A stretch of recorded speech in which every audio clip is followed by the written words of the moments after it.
Oh my, oh my. Outside the box, Ation. It's been, yeah, it's been a minute. It's been a few weeks, maybe 3, 4, maybe 5 weeks since we spent some time together. But as usual, we're going to come back and give you something to chew on for a little bit. Yes. And it won't be that long next time. I apologize. But I'll tell you what, let's get right to it, because I have some good substance for you in this short little quick piece that I have for you today. But first I gotta say, you know what we do and why we do it. As always, we got a world to impact, baby. A world to impact. So let's get right to it. I'm gonna give you some intense moments really quick, as we always do. And yes, as always, outside the box, we come a little different. That's why we call it outside the box. We don't say what everybody else said. We come with something a little different. So right now, we're in a very beautiful, wonderful, amazing time. It is that time of year that many of you may call something. I call it Christmas, because it's a time of celebration, and it's all about one person. If you believe the word of God and what it says, one person. But let me tell you something.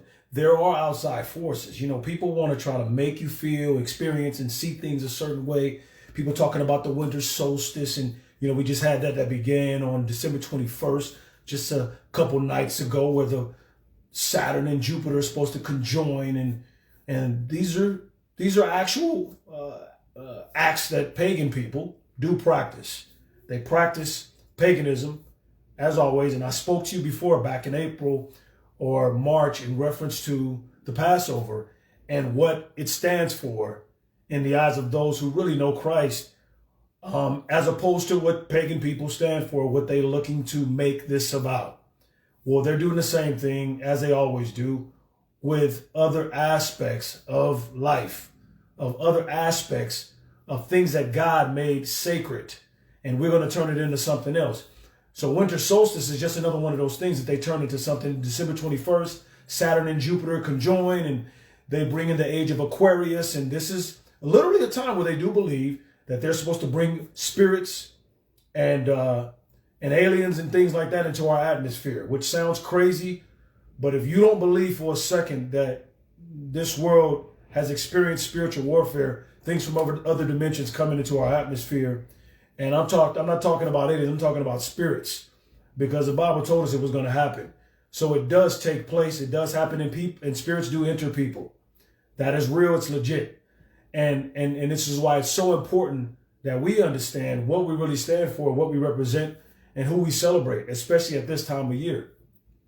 These meditations, there are people that are doing some of your favorite people, some of your favorite stars, some of the people you follow, i.e. Kyrie Irving, just this past week, a couple of days ago, doing his meditation and saging and all of that. These are things that some of these people who are world renowned, they practice these actions, and they practice them based on their belief systems. They don't believe the same things we believe is the Christian faith. So some of the people you may be following may be saging on a regular basis to open themselves up. But if you're God's chosen, you know as well as I do that opening yourself, we don't just open ourselves up and empty ourselves for meditation, yoga, and doing all those things. We open ourselves up so we can pour the word of God in and fill ourselves with some of the things that we may be lacking in one aspect of our lives or another, especially our salvation, which needs to be very secure when it comes to the faith. These things are so important. I'm not going to dive too deep into the winter solstice just yet, because that's a topic for another night. But I had to touch on that, let you know that people are trying to mix, as they did with the Passover, mix so many different paganism type behaviors and acts with this time of the year, as again, I told you, I call Christmas. Now, let me get to that, because folks believe, especially people who really are super Christians. Super Christians, they more Christian than you. They more holy than you are.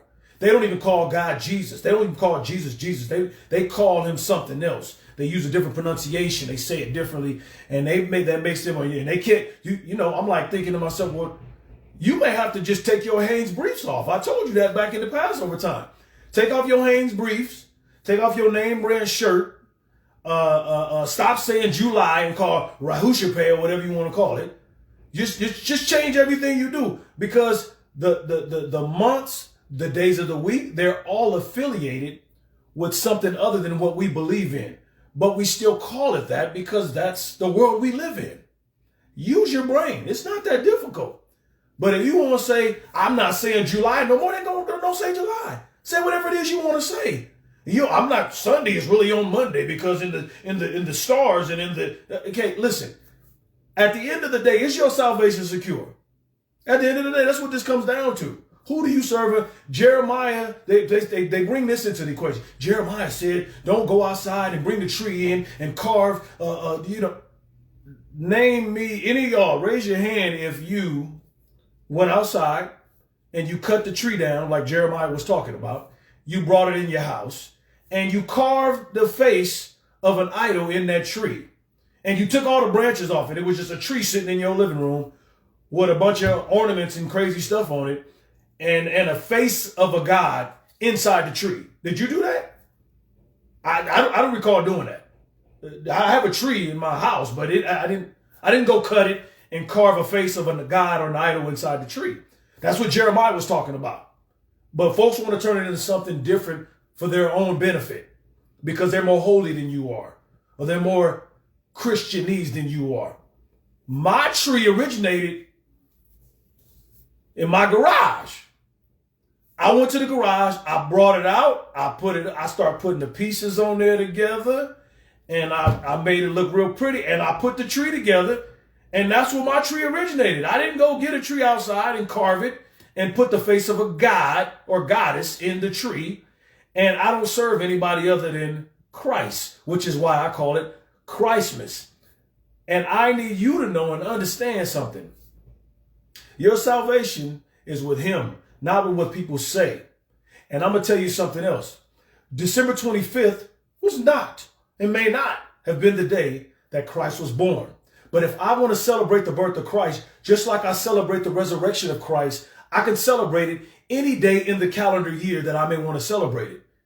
Okay, just because people celebrate it on December 25th doesn't make them less Christian or less holy than you are. So let's please try to wake up and remember what this is all about.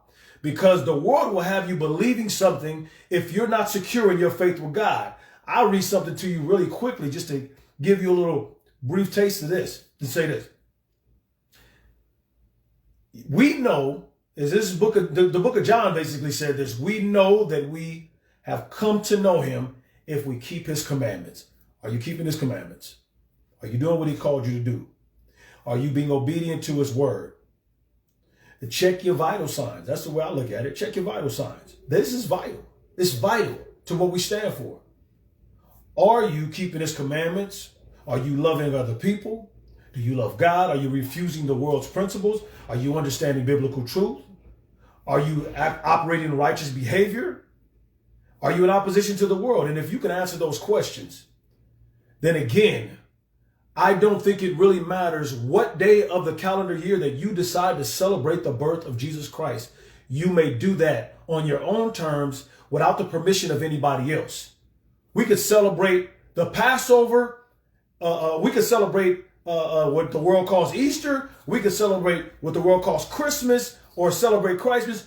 Any day we decide we want to celebrate it. It does not have to be on December 25th.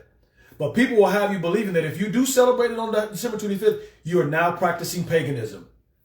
Negative. You follow Christ and you do the things that we just laid out on the table before you. And if you're operating that way, Christ loves you and you love him and you're following his commandments, you belong to him. Your salvation is secure. Walk with him, stand with him. As always, outside the box, Ation, just a short snippet, a taste of what's going on around us right now and what we should be aware of. Celebrate and enjoy your family time. Celebrate, sit with your family and pray. Hold hands and pray and talk about what this really represents for the next couple of days. And not focus on what the world calls us as pagan or calls people pagan for celebrating the birth of Christ. You know what you stand for. You know what you represent. As we always say, outside the box, Ation, like, subscribe, and share. Facebook, Instagram, YouTube. And I'm Ation, signing off.